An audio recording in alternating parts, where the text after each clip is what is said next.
예, 여러분 또 허락해 주시고요. 1절 말씀 보겠습니다. 내가 붙드는 종, 그것도 나의 종이라고 얘기하고 있습니다. 사실은 이 종이라고 하는 것이 어감이 좋지 않지만 종은, 이 성경에 나오는 종은 내 몸을 찢겨서라도 주인을 살리겠다라고 하는 그 라틴의 어떤 예화를 보면요, 이런 일이 있었습니다. 주인이 연못가에서 이 논이는 그 물고기를 보면서 너무 예쁜 거예요. 너무 예쁜데 순간 이 물고기에게 먹이를 주고 싶었는데 먹이가 없었어요. 그런데 저기 보니까 하인이, 노예가 이렇게 딱 지나가는 걸 보고 그 노예를 부르는 겁니다. 너의 살점을 띄어가지고 이 물고기에게 밥을 주라고. 그랬더니 그 종은 자기의 살점을 띄어다가 주인이 그렇게 원하는 물고기에게 먹이로 던져 주었다는 하나의 이야기입니다. 근데 그 종이 그렇다는 거예요. 내 살점이 찢겨 나가더라도 주인의 즐거움에 참여하는 것이 종이라는 것입니다. 잔혹하게 보이죠? 그러나 종은 그렇습니다. 주인의 즐거움을 위해 존재하는 것입니다. 그렇게 쓰임 받으라고 내가 종이 된 것이죠. 그러나 하나님은 우리의 살점을 끊어내고 그리고 우리의 목줄을 끊어내려고 하는 것이 아닙니다. 오히려 하나님께서 당신이 죽어 역으로 종의 기쁨이 되려고 하고 있는 것이죠. 그 하나님이 나의 하나님이에요. 여러분들에게 하나님이 누구십니까? 하나님은 나를 붙들어 주세요. 그 특별히 종으로 사는 내 인생을 뭘 그렇게 관심을 두고 있는지, 우리 다시 한번 1절을 보면서 내가 붙드는 나의 종, 내 마음에 기뻐하는 자, 곧 내가 택한 사람을 보라. 이렇게 얘기하고 있습니다. 이 삼중 구조죠. 계속 강조하고 있습니다. 근데 이 사람이 누굽니까? 여러분, 우리를 가리키기도 하지만 궁극적으로는 예수 그리스도, 장차 오실 예수 그리스도, 그리고 우리 가운데 임하실 예수 그리스도, 그 한 사람이 죄로 말미암아 시작된 이 죄를 다시 한번 새롭게 하실 예수 그리스도, 그 한 분으로 말미암아 이 땅의 자유함이 시작되고 있습니다. 그 예수님을 얘기하는 거예요. 그분이 오신다면 정의를 세울 것이다. 3절 말씀에 상한 갈대를 꺾지 아니하고 꺼져가는 등불을 끄지 아니하고 진실로 정의를 시행할 것이다. 정의가 어디 있느냐? 제가 다른 담론을 얘기하려고 하는 것이 아닙니다. 그저 정의를 세우시는 분은 오직 예수 그리스도, 그분이 정의세요. 그분이 진리세요. 그분 말고는 다른 것이 없습니다.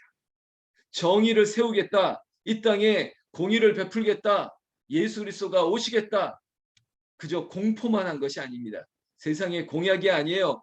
신이 육신이 되어 성육신이 되어 예수님이 오셔서 그리고 그분이 죽으셨습니다.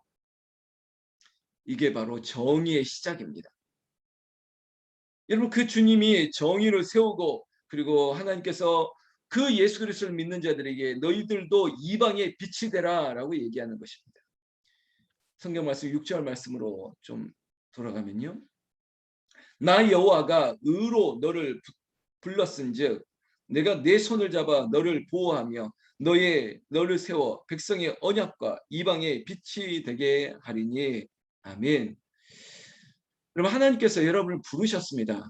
여러분, 이 자리에 있는 우리의 신앙은 이게 기본이 되어야 돼요. 내가 찾았다고 말하지도 않고 내가 같다라고 말하시면 안 됩니다. 내가 하나님을 찾았다고요? 물론 그런 것 같이 보이지만 하나님께서 우리를 택하셨어요. 내가 너를 지명하여 불렀나니 너는 내 아들이라 콜링한 거예요. 그 백성을 향해서 네가 왜 내 백성이 된 줄 알아? 네가 왜 내 자녀가 된 줄 알아? 이유가 있어. 너를 통해서 이방의 빛이 되기 위함이야. 너를 통해서 너희 집안에 하늘의 밀이 떨어져서 네가 죽어서 그 밀이 더 큰 열매를 맺기 위함인 것이야. 이방의 빛이 돼. 너희 집안에 네가 왜 시집 온 줄 알아? 네가 지금 왜 이 믿음으로 살아가고 있는 줄 알아? 그 척박한 그 집안에 그 이방 땅에 빛이 되라는 거예요. 이방인들에게, 믿지 않는 자들에게 빛이 되어라. 하나님께서 말씀으로 빛으로 오셨던 그 예수님의 삶이 너희를 통해서 나타나라라고 얘기하고 있지 않습니까? 여러분, 하나님이 나의 하나님인 것을 아는 것으로만 그치지 아니하시고 그 하나님이 하시는 일을 나도 하겠다라고 우리가 실천해야 되는 것이에요. 하나님은 역사하시는 하나님, 하나님은 실행하시는 하나님이시기 때문에. 먼저 14절 말씀 보세요.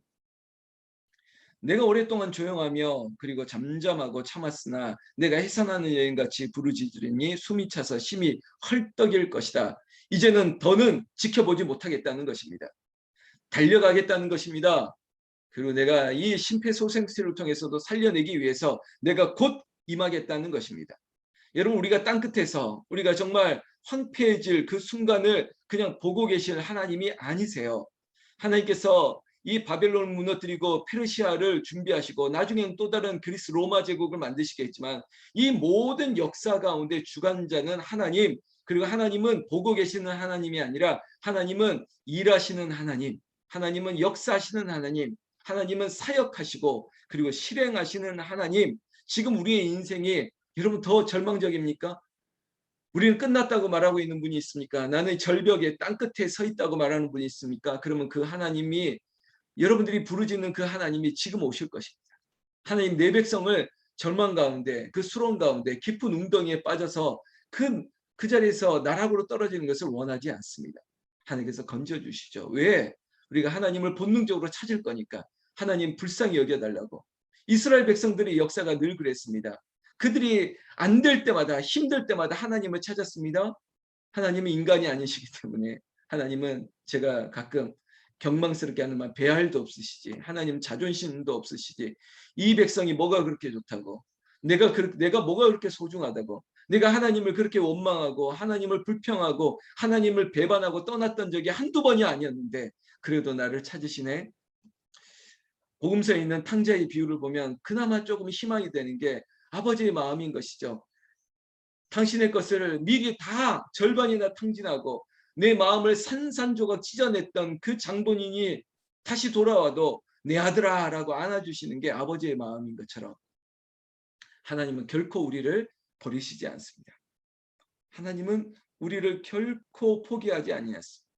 유기하지, 버려두지 아니하세요. 기르다가 예쁘다가 이제는 귀찮으면 아무데나 가서 버려두는 그런 인생, 그런 유기동물 같은 유기견이 아니에요. 우리는 하나님께서 끝까지 부른 콜링한 내 백성을 책임져 주시는 거예요. 언제까지? 이게 구원의 서정인데 영원한 천국에 이르기까지.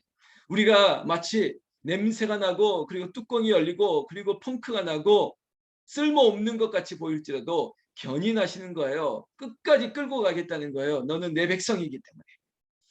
이사야 40장에서부터 하나님은 나의 하나님이 된다고 얘기했지 않습니까? 그리고 내 백성을 위로하겠다고, 그 내 백성을 건지겠다고, 내 백성을 끝까지 책임지겠다고.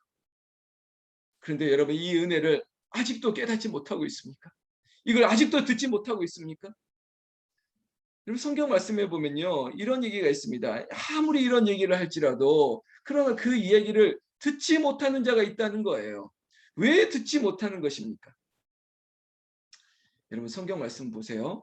22절, 23절 보세요. 너희 중에 누가 이 일에 귀를 기울이겠느냐? 누가 뒤에 올 일을 삼가 듣겠느냐? 귀를 기울여 들으십시오. 마음을 다해서 들으십시오. 진심으로 들으세요. 건성건성 하나님 말씀 앞에 그냥 이렇게 건너뛰거나 스킵하거나, 마치 우리가 어떤 동영상을 볼 때, 어떤 이야기를 들을 때 그냥 대충 그냥 이렇게 그냥 건너뛰고 보는 것처럼 그렇게 듣지 마세요. 하나님 말씀이, 이 말씀이 나에게 생명의 말씀이고 귀를 기울이세요. 가까이 다가가세요. 하나님 말씀하여 주시옵소서. 내가 듣겠나이다. 귀를 기울이시고 그리고 그 음성을 사모하십시오. 그러면요, 하나님께서 말씀하십니다. 야곱아라고 말하면서 24절 말씀에, 야곱이 탈취를 당하게 하신 자가 누구냐? 이스라엘을 약탈자에게 넘긴 자가 누구냐? 여호와가 아니시냐? 우리가 그에게 범죄하였도다. 그들이 그의 길로 다니기를 원하지 아니하며 그의 교훈을 순종하지 아니하였도다. 내가 지금 막 이렇게 이 산업 현장에서 고생하고 있습니다. 그런데 우리 아버지가 회장인데 왜 나를 이런 데 두었지? 막 짜증을 내고 있습니다. 그 옆에 있던 그 멘토가 찾아와서 말합니다. 이거 아버님께서, 회장님께서 특별히 부탁해서 너를 이 자리에 세운 거야. 지금 고생하는 게 고생이 아니라 너를 사랑하기 때문에 훈련시키라고, 경험하라고. 네가 경영 후계자, 이것을 위해서 여기에 보낸 게 하나님의 아버지의 뜻이라니까. 회장님이 특별히 여기 앉히신 거야. 네가 지금 여기에서 근무하는 이유가 누군지 무엇인지 알아? 너희 아버지가 부탁해서 여기까지 온 건데 무슨 얘기를 하는 거야? 여러분, 이유가 있습니다. 아버지의 뜻이 분명히 있습니다. 목적이 있습니다. 내가 지금 이렇게 일을 당하는 이유가 있어요. 바벨론에 끌려온 이유가 있습니다. 근데 하나님께서 반드시 이유가 있다는 것은 징계하시는 것이고요. 그리고 단련하시기 위한 것이죠. 그러면 이 수업이 마쳤으면, 인생 수업이 끝났다고 싶으면 하나님께서 돌려보내시는 거예요. 이 세계사의 역사도 마찬가지죠. 그래, 너희들이 너무나 힘들고 포기할 정도로 그렇게 힘들어? 그러나 하나님의 시간이 됐습니다. 하나님께서 세계사를 움직였죠. 그래, 자, 바사, 페르시아의 고레스, 그 사람의 칙령을 통해서 돌려보낼 수 있었던 것, 이게 하나님이 일하셨기 때문인 것입니다. 나는 이 자리에 있는 새벽을 깨우는 주의 종들에게 하나님께서 역사하실 줄로 믿습니다. 하나님이 일하시는 하나님이세요. 하나님은 졸지도 주무시지도, 그리고 우리처럼 그렇게 마음대로 마음을 놓고 있는 분이 아니세요. 우리를 잔잔히 살피고 계세요. 구석구석 살피고 있습니다. 이 자리에 지금 삶의 현장이 조금만 바뀌어도, 그래, 오늘 네가 여기에 있구나. 그래, 지금 네 마음이 이렇구나. 지금 네가 이런 생각을 하고 있구나. 하나님께서 다 아신다는 거예요. 그 하나님께서 정의를 세우시고 이방에 빛을 비추시기를 원합니다. 이미 그러고 계셨죠. 그리고 여전히 여러분을 통해서 그저 여기에 멈추지 말고 나와 함께 일하자. 나의 영광에 참여하자. 그 한 사람 구원하는 일에 네가 세움받기를 원한다. 하나님께서 부르시고 있습니다. 그 부르심에 우리도 하나님의 정의를, 공의를, 하나님의 사랑을, 하나님의 빛되심을 나타내시는 그런 저와 여러분들, 선교적인 구원의 한 사람으로 우리가 살아가기를 예수님의 이름으로 축원합니다. 축원합니다. 기도하겠습니다. 하나님 아버지, 감사합니다. 구원의 그 이름, 그리고 우리를 살리시는 그 이름, 그 이름이 예수 그리스도, 그 예수 그리스도를 이 땅에 하나님이 보내주셨습니다. 그것이 바로 우리에게는 신비한 일이 되었고 특별한 권세가 되었습니다. 예수 그리스도를 믿는 자마다 구원을 얻을 뿐만 아니라 그 예수 그리스도의 이름을 부르는 자에게 능력을 주시고, 아버지 하나님, 제자들에게도 그런 능력을 주셨는데 병도 고치고 귀신을 쫓아내는 것, 그것이 우리가 할 수 있는 능력입니다. 아버지, 다른 성정이 다른 엘리야와 같은 다른 사람이 아니라 우리가 똑같은 사람입니다. 우리도 구하고 기도하고 간구하면 능력의 이름, 그 예수님이 일하시는 것들을 우리가 보게 될 줄로 믿습니다. 병든 자들에게도, 그리고 상처받은 자들에게도, 그리고 우리에게 암담한 이 깜깜한 현실 가운데도, 불확실한 미래 가운데서도, 그리고 어려움을 당하는 땅 끝에 있더라 할지라도 하나님께서 여전히 우리에게 공의를 베푸시고 좋은 것으로 하나님께서 주실 줄로 믿사오니, 특별히 이 자리에 있는 주의 백성들에게 그 놀라운 하나님의 임재가, 예수 그리스도의 오심이, 성령께서 우리를 뜨겁게 하심이 오늘 이 자리에 임하게 하여 주시옵소서. 임지은 성도님, 백도선 성도님, 하정자 권사님, 하준이, 그리고 또한 병원에 있는 문희순 권사님, 하정남 권사님, 이영옥 집사님, 김항선 집사님, 안성화 집사님, 양경욱 권사님, 황경숙 권사님, 김정래 권사님, 안천현 집사님, 그리고 또 공순영 권사님, 조성미 집사님, 김효진 목사님, 그리고 양호순 권사님, 김진래 권사님, 최재신 전사님, 정영욱 권사님, 김양희 집사님, 김수현 집사님, 곽호철 집사님, 고현숙 권사님, 정현숙 권사님, 이복희 집사님, 강정순 집사님, 조인숙 권사님, 김충숙 권사님, 또 이복희 집사님, 윤영실 집사님, 박형미 사모님, 아버지, 또한 아버지, 저 옆방에 있는 내 사랑하는 남편, 아내, 그리고 내 아들, 딸들 이름까지 부르면서, 아버지 하나님, 목사의 입술이 아니라 이제는 이들의 입술을 통해서 이방의 빛이 되기를 원합니다. 아버지, 믿지 않는 자들에게 아버지 예수 그리스도의 이름을 담대히 전하게 하여 주시옵고, 아버지 그들을 위하여 축복하게 하여 주시옵고, 상한 갈대를 꺾지 아니하시는 하나님, 꺼져가는 등불을 끄지 하시는 하나님, 아버지 긍휼히 여기시고 자비를 베풀어 주시옵고 불쌍히 여겨 주시옵소서. 마음을 쓰담쓰담하는 것처럼 아버지 친히 만져주시옵소서. 하나님의 강력한 임재가 만져주심으로, 그리고 하나님께서 말씀하여 주시옵고, 아버지 하나님, 우리 안에 있는 모든 어려움의 문제들을 하나님 제하여 주실 줄로 믿습니다. 쓰러져 아버지 하나님 죽을 것 같은 일들이 있습니다. 그러나 하나님 죽지 아니할 것입니다. 아니, 하나님이 살아계심을 우리를 통해서 나타날 것입니다. 아버지 하나님, 우리 인생 가운데 지금 억울한 일을 당하고, 아버지 내가 손해를 보는 것 같지만 하나님은 그렇지 않습니다. 하나님께서 우리에게 알 수 없는 놀라운 것들로 30배, 60배, 100배의 이야기, 그것은 아버지 아무것도 아닌 인생처럼 뜻하지 않게 이 포로를 아버지 다시 한번 해방하게 하셨던 일들처럼 우리 인생에 묶였던 것들이 자유함을 얻고 우리가 알 수 없는 신비한 것들이 하늘에서 떨어지는 것처럼 우리의 인생 가운데, 우리의 일터 가운데, 우리의 삶의 모든 여정 가운데 하나님께서 아버지 하늘의 복으로, 약속으로 채워 주시옵소서.